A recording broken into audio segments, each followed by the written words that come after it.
Welcome to another edition of Inside Titan Sports. I'm your host, Jeff Radcliffe, and for the next 30 minutes, we'll talk all things Eastern Florida State College athletics. Now, with the basketball teams, both men's and women's, competing for a state championship this week in Ocala, gives us an opportunity to focus on some other sports. We will talk a little bit of tennis with head coach Jerry Thor and Andrea Rasmussen of the volleyball program, also in one of our segments later on as well. But for now, we will talk the beautiful game because it is a very big month of March, not just in Central Florida, but here on the Space Coast. Orlando City SC opening their MLS schedule on Sunday against Real Salt Lake. That's very important. Why? Because that MLS program with a very direct link now to Eastern Florida State College. Joining me now, the Associate Director for Athletics here at Eastern Florida State College and the head women's soccer coach, Jeff Carr. And a very, very big month for this university with what's coming, with this college coming up. Absolutely. You know, we're hosting the Orlando Pride in their first preseason game. The men are playing OCB. And then the OCB season, the USL season, starts on March 26th. So we're really excited about the relationship we have with Orlando City and OCB and Orlando Pride. Quite the transformation over there at the soccer complex right now, too. It's going from blue to purple somewhat. Yes, they just put in the temporary bleachers, added 2,000 seats, so it holds 3,500 now. And then, yes, the branding of purple is on the way in. By the 19th, it should be all purple. A few weeks back, the MLS club brought in their entire team to train here for a week, use the facilities, said a lot of nice things, not just about the school, but the facilities itself. The field was impeccable, and the fans came out as well. What was that like for you and your staff to put that week on? Oh, it was unbelievable. It was a lot of work, but it was really rewarding, and Adrian Heath and the whole coaching staff was unbelievable to us and shared everything, you know, any question we had about their tactics or their practice, or that they went above and beyond. So it was exciting for us and get to meet some of the players, and Kaká said some nice things about our field as well, so that was thrilling. That's a pretty good pub. The former, 2007 World Soccer Player of the Year, mentioning Eastern Florida State College and of course the fine facilities you have here. You alluded to it on March 19th, a full week before the OCB opener, which we'll get to in just a second. But your team in its spring season right now, and its spring preparations, getting a chance to go against the Orlando Pride, going against players perhaps like Ashlyn Harris, Tony Presley, Alex Morgan. That's going to be quite a challenge, but what an opportunity. Oh, yeah. We're not expecting to win the game. We're expecting to be respectable in the game. But, yeah, it's exciting, and the excitement for Brevard County as well, just bringing those players, some of the best in the world, to our campus and to Brevard County. So we're really excited about the opportunity. Part of a doubleheader is OCB, which will make its home here. They will take on the men's program, which also got a chance, and we'll talk with Oliver Twelvetrees here in the next segment. They got a chance to play against the big club, against Orlando City a few weeks back. So they'll get another chance to test their mettle, and it's a great opportunity really for both programs to have the kids play against and measure themselves against the best in the business. Absolutely, and the fans are welcome, but they have to go online. They can go to our website, to athletics, and there's a link there to get. The tickets are free, but you have to go online to get them, and you can get up to 4 tickets. I was going to get to that. How do you get tickets? But that is an interesting dilemma. I guess it's a good problem to have. But you got limited seating to have this sort of thing. So for once now, you really got to kind of divvy things out properly. Yeah, absolutely. So it'll hold 3,500. So they got that's the cap for the game. Or the games. The doubleheader. Let's shift gears a little bit and talk just about the women's program here. You're kind of in a spring season, playing some friendlies and such, and coming off one of the most incredible seasons in school history, making it to the national championship game once again. How are things looking for the Titans right now? Well, we're in a recruiting mode, but we do play spring games. We've played a Division I school and a Division II school. We've won one of them and lost one of them, and we have 2 more games. One is the Orlando Pride, and then we're playing Florida Tech at their place April 2nd. But yeah, so we lose a lot of our players. Julia going to UCLA, the Camargo twins going to Stetson. They're already at their schools, and then we lose basically everyone. We have 4 returning players to this fall, but our recruiting class may be the best ever, so we're really excited about the recruiting class of the players coming in. And one of those returners going to be Paula Estia-Zoran, who really took the Southern Conference and really all of junior college soccer by storm last year. Well, absolutely. She was, 29 goals, 22 or 24 assists, a goal-scoring leader, first-team All-American. And yeah, we're very fortunate to have her back. What has been the off season like? After coming up just a few minutes short of the ultimate goal, what's that been like? And those returning, and of course you got to find that balance with the recruits that you're bringing in. What has been the chatter, I guess, here in the off season? Well, yeah, there for a while it took a while to recover from that loss, to be honest. But then you've got to forget about it, put it behind you, and you start finding players that you need to fill the roles you need. So again, we've had some more national team players coming in. We have a girl from Arsenal coming in, so we're really excited about the players coming in, plus our young ladies that are graduating this year, finding them places to play. So we have done a great job on that, and we have almost everyone that wants to play at the next level is playing at the next level. And the challenge is you keep raising the bar. How do you're going to keep managing with this program and else? I'm not just talking about the athletic program, but your team. You have to raise this bar and then you got to meet that expectation each and every year now. Well, yeah, that's the expectation. I think is to compete for a national championship every year. I mean, when we're recruiting kids, that's what we tell them, that if you want to come here, you got to be ready to play at the highest level and to compete at the highest level and ultimately win a national championship. Jeff Carr, thank you very much for your time. And again, to check out women's soccer program on the 19th as they take on the Orlando Pride. And check the website now, of course, EFSCTitans.com, to look into getting tickets because they're going to be hard to come by. When we come back, we will talk men's soccer as well as we'll have Oliver Twelftree sitting right next to me on Inside Titan Sports.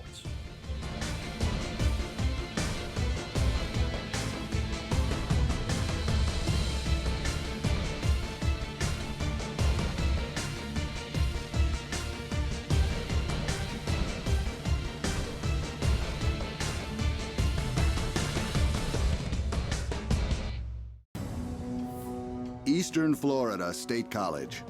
This is where you discover new opportunities, where you pursue your dreams, and careers take flight. Apply now for new bachelor and associate degree programs in business, healthcare, computer technology, and other growing fields. Eastern Florida, where Titans rise. Apply today. Welcome back to Inside Titan Sports. I'm Jeff Radcliffe, and we continue our talk about the beautiful game with Oliver Twelftree, head coach of the men's soccer program. And we just talked with Jeff Carr.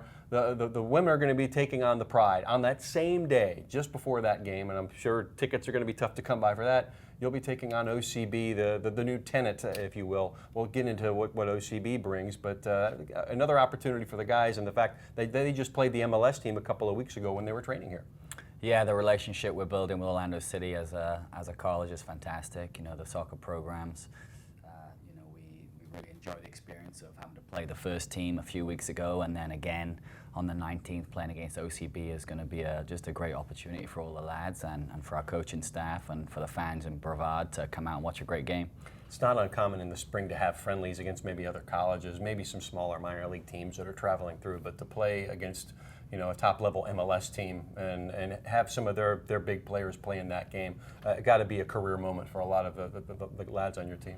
Certainly, the game against Orlando City, they played 2 sets of 11, first 11 and then a second 11, but it was all their top first-team squad, so it was a great game. It was difficult to get close to them. We defended well and made it difficult for them to penetrate, but they were certainly a different level to most of our players, although I did think a few of our boys stepped up and showed that they could potentially play there one day. But yeah, what a great experience, what a wonderful day overall. And then we're going to get to do it again against OCB, again on our home turf. In the last couple of years, we've gone and played Toronto and played Sporting Kansas City, and most of their reserve teams. But to actually play against, the top boys from Orlando City was a great day. I thought the boys equipped themselves pretty well. And that certainly prepares them against OCB. It will be maybe a notch down, but that confidence that they got from playing against the Orlando City first teamers certainly give them confidence in this matchup coming up on the 19th. I certainly think so, and the players from OCB, some of them are a little bit more similar to my players' backgrounds, and some are just out of college and not. It's a young team. It's a very much a younger team that Coach Pulis is trying to bring in with the future to have those players move on to the top team. So I'm hoping we can keep the game again tight and take some chances and create some opportunities. curious, Oliver, what your impression was with just having that team here training for the week that it was, and it was kind of a preview of what we're going to see with OCB. That had to be a surreal moment to see a packed stadium there, which is something that I think we're going to see a lot of. Oh, it was great. The Harbour City hooligans, when they all came into the game and they were all singing, and I think the players kind of stopped in their warm-up, and it gave them a bit of a shock to see all the fans there banging on their drums. And what a great moment having that, 1,500 people at the game, and we hope to have, like we talked about earlier, 3,000 people maybe at the game. And it's just, are the boys able to rise to the occasion and play under that sort of pressure? And I think they will. Just curious, since you saw it from the technical area, you got a good look at that team when you played them. I talked with Micah Smoke, who's going to be taking his show up to North Florida when he was doing some volunteer work at the state finals a couple of weeks ago. And I said, hey, who impressed you? You have to play against all these guys.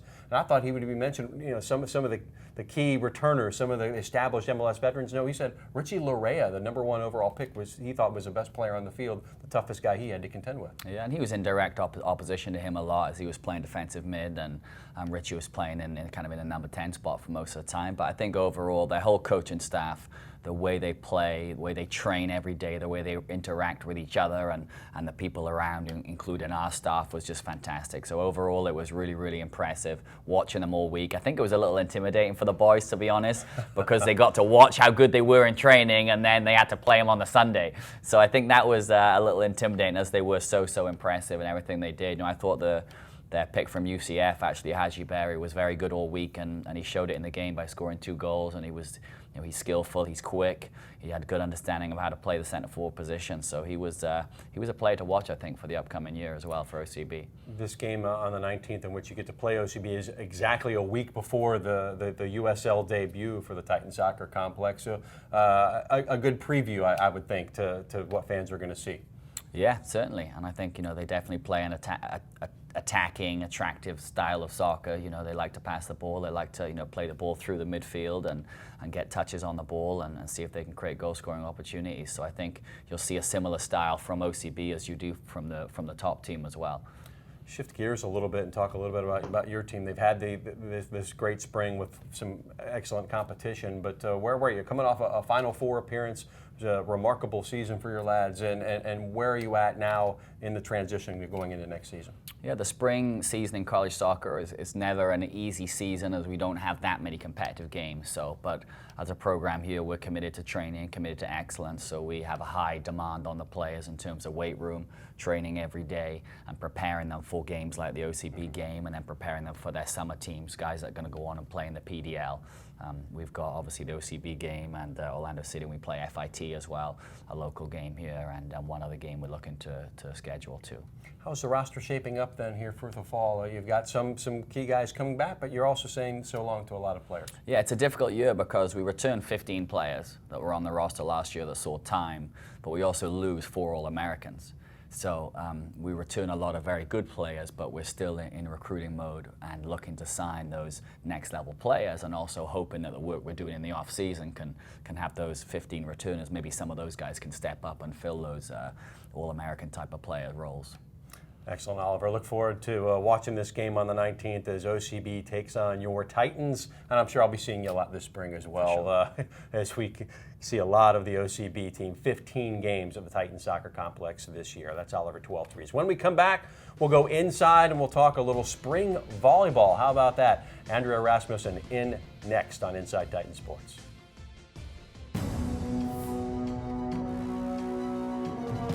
This is where we're building the future.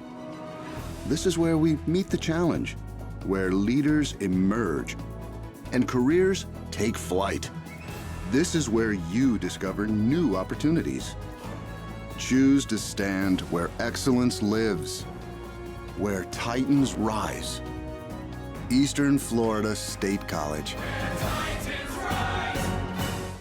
Welcome back to Inside Titan Sports. I'm Jeff Radcliffe, and we now go inside the Titan Fieldhouse as we talk a little spring volleyball. My pleasure to bring in Andrea Rasmussen. How has it been? It's been a long time, and the season finished up in November, and here you are. You're already getting set to embark on the whole process of starting over for year 3 for you. Yes, it's very good. Thanks for having me. So what are you doing as a volleyball program in the spring when you're not playing really competitive games that count in the standings, but you're still doing something? Well, we're trying to keep the girls busy, first of all. So we lift 4 days a week, and we work out every day. And we're also playing some beach and competing in a couple of beach tournaments, and we also have a few indoor matches as well. So trying to practice and train and help our freshmen improve so they can contribute a little bit more next year, but also, focusing on getting a little more experience underneath our belts this spring. And bringing in new blood, if you will, to the roster. You're bringing in 2 new recruits here this past couple of weeks as well. Yes,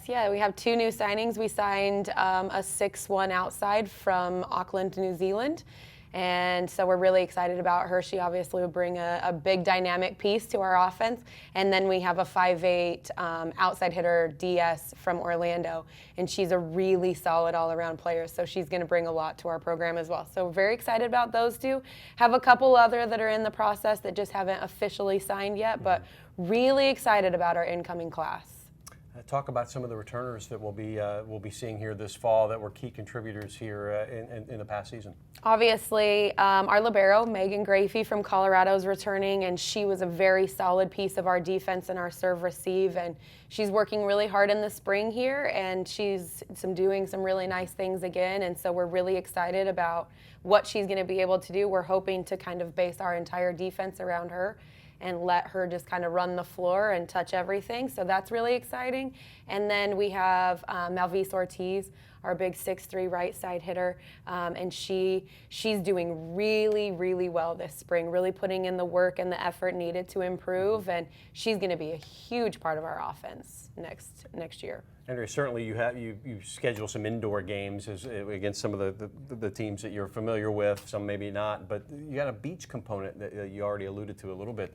That's kind of a growing trend in women's college volleyball, is to have this beach almost as a cross-training thing too. It is. It's a really nice opportunity for the girls to see a different type of the game, and it's obviously very physical, and as there's only 2 people on the sand at a time, a lot more ground to cover, and so it keeps them in really great shape, which is a bonus for me, but it also gives them the opportunity to open up scholarship opportunities. One of our current players, Mariana Del Pozo, is signed to Florida International for beach, and so it's giving our girls another option, another look to help diversify them as they're looking forward to their next opportunity. So it's a really great situation to be in. Compare the skill sets, because NCAA, as you mentioned, this is a scholarship sport now. Yes. What similarities, I guess, do you have between the 2 games? But as far as your skill set that you need to have, is there something you can do indoor that is very, very, I guess, transferable, if you will, for lack of a better term, on the sand? Because it's a different surface, obviously. It is. And you did just the 2 players. You're covering a lot of ground. But right. what do you look for in a player that can do both? Well, it's, being versatile, being able to change up. Obviously, the ball is a different weight outside than it is indoors, so there's different things, components that you have to deal with. But it makes, as long as you have a solid platform, you have good balance, indoor and outdoor, that's a huge benefit. You change the direction of your passes a little bit on the sand. You have to play the ball a little bit higher to allow more time to get there and things like that. But it gives you a good opportunity to really work on platform control and body control. And so the girls that we have that are competing right now for both are doing a really nice job of making that transition to changing how they're placing the ball and what they're doing and things like that. So it's really good for them. And you got another beach tournament coming up. And how many kids do you get involved when you because it is only 2 on at the same time? How does that work? It's a lot like tennis. You play doubles and you rank you have 5 doubles teams and you rank them 1 through 5. And so in the tournaments, your one team plays other teams or other colleges ones, and so it gives them the opportunity to play people that are similar based on their talent level or abilities. So that's really nice. You're not playing, Division I players with your team that is just learning for the first year. So it really is a benefit that way. But we have 5 doubles teams this semester, so we're able to see quite a bit of play. Added benefit, playing beach in Florida as opposed to Indiana or where have you. It's a good recruiting tool too. Absolutely, absolutely. It's definitely nice when you wake up and you go to the beach and you're hanging out with the palm trees and in the sand and the sunshine, and that's your job or that's what your workout is for the day. It definitely is a nice selling point. Sounds like you're trying to recruit me here. I'm sold. FIT, will we go back indoors and get some games, competitive games in coming up on March 30th against FIT, and then you follow that up against Indian River on the 15th. So it's kind of shifting gears again. What do you look to get out of those scrimmages, I guess? Just experience. In the spring, it's not so much about wins and losses as it is, experience and getting some more playing time. I'm really hopeful to see the freshmen that are returning. I'd like to see them really step up and show the things that we've been working on this spring and show their growth. Well, Andrea Rasmussen, as always, a pleasure to have you along. Thank and you. Best of luck as we continue to motor towards a 3rd season at the helm. Time flies with you, doesn't it? It does. It does. The Titans volleyball program in good shape with Andrea Rasmussen. When we come back, we'll talk tennis again. Jerry Thor and a special guest will join me next on Inside Titan Sports.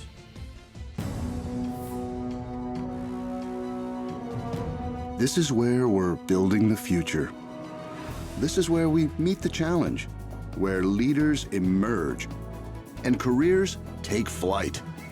This is where you discover new opportunities. Choose to stand where excellence lives, where Titans rise. Eastern Florida State College. Welcome back to Inside Titan Sports. For our final segment, we talk tennis with the head coach, Jerry Thor, and for the first time making her Inside Titan Sports debut, Veronica Gleich, the sophomore out of Satellite High. Welcome. Thank you. So we're coming off a difficult loss, but here we are. You got a winning record, 4-3 right now. How have things been? I mean, we last talked after the 2 games against Jacksonville, very decisive victories, and that had to make you happy, but then it's still a work in progress, isn't it? Yeah, we're making progress. We went up to Jacksonville for another rematch, picked up a win there. Actually equaled the record win total for our program. So this early in the season, that's nice to get that out of the way with a dozen matches left. But we still have a long way to go. We had 6-3 losses to St. Petersburg and to State College of Florida. And they're good programs. They're top 5 in the country. We're going to play another one here this Friday. It's very, very good. But we've tripled the amount of individual matches we've won, so we're getting there. We just need to get the rest of the way and come away with the team win. So, Veronica, how have things been for you? You're a player that was pretty recently was a walk-on, now moved yourself up into a scholarship position, and now you're actually getting some starts as well. It's been a good season for you so far. Yes, it's an amazing feeling to be able to play in the lineup after just being a walk-on. Jerry, you and I have talked about the importance of buying into a system as a new coach, and she is one of the leaders as far as that goes so far this year. Yeah, she's been fantastic. Comes to practice every day with a good attitude, a bright smile on her face. Just works hard, and then I find out afterwards that she's leaving practice to go to the gym and work even harder afterwards. So she's the one that sometimes we have to rein in and say, hey, the amount of work you're doing is enough, time to hit the books. And really stepped up her performance, though, on the court and in the classroom. She posted a great GPA in the fall, and she's on track for another great performance as well. So really excited, to have the chance to work with her, and just to see her kind of blossom into the player that she's becoming has been really rewarding. Veronica, what are you studying right now? My major is criminal justice. Okay, a very, very good major here at Eastern Florida State College, of course. You've had a couple of doubles wins. What's it like playing doubles as opposed to singles? I prefer playing doubles mainly because it's good to have someone there you can rely on when you're stressed or when you're not doing as good. You have someone there to kind of confide in.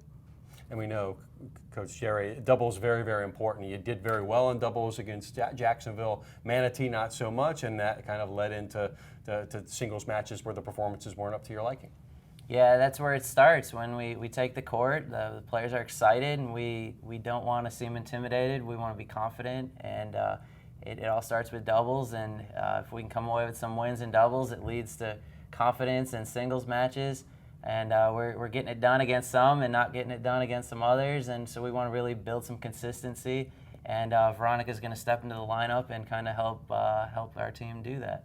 Is it fun for you to play so close to home and on such a nice facility as well, and have people come out and support you? Oh, of course, it's a great feeling. I was raised here, so I'm able to contribute to the community that I lived in for so long. And you get right back out there. It seemed like it took forever to get that first home match out of the way. Now you get a bunch of them in a row. ASA College here on Friday, and a very important match for you guys. Yeah, very excited to welcome ASA, #1 team in the country, 2-time defending champs. And we get to, put them on display in front of our crowd. The crowds that came out, really supportive of the women. Some almost, one day almost rivaled the crowd I see in the gym for basketball games. So it's exciting to see the community come out. We have 3 top 5 teams in the country just in our first 6 weeks here. So it's a good product on the court. Then we turn around on Sunday and play a doubleheader against 2 Division II schools. And that's going to be great exposure for the women to get to play, the coaches get to see them, and just keep building experience. We've got all freshmen and sophomore players. They get to build some experience playing against some seniors and juniors, and look forward to seeing what we can do this weekend. Should be exciting. Those Division II teams from Pennsylvania, like Bloomberg, Slippery Rock. Do you like going up against the best, or would you like to? Hey, maybe I'd like to get a result, get an easy win. What would you prefer? Of course, I like playing against the best teams. It's a great practice, and even if we may lose, we still play in the best abilities. Let's talk a little bit quickly while we have time about Nicole Trio. She's one of the co-athletes of the month here at Eastern Florida State College, winning singles and winning doubles. We saw her in the televised match a few weeks ago. What a contributor to your team right now. Yeah, she's doing outstanding. Our captain continues to get it done no matter where we put her in the lineup. She started the year at #5, moved up to #2. Someday she looks like our #1 out there. She's 7-0 in singles. And she's looking for a rematch here. She beat ASA back in January, and so they're coming to town Friday. Just great kid. The community comes out because they've seen her grow from a player at Satellite High School like Veronica, and now she's contributing for Eastern Florida State College. And a great kid, and I'm very fortunate to work with her as well. I was about to say, you have to have a pretty close relationship having known her in high school. Yeah, Nicole's one of my first friends ever since I moved here, so it's great to see her performing. Thank you very much. Well, Veronica, thank you. And Coach, we've got a very, very big match coming up against ASA. Come out to the Titan Tennis Complex and watch this team as they get better and better as the season progresses. Jerry, Veronica, thank you very much. And that is all the time we have on this edition of Inside Titan Sports. Please tune in each and every week here on WEFS TV, or better yet, visit the website, which is maintained perfectly by one Mark Dakotas. You can catch that at www.efsctitans.com. So for all my guests, I'm Jeff Radcliffe saying so long, and go Titans.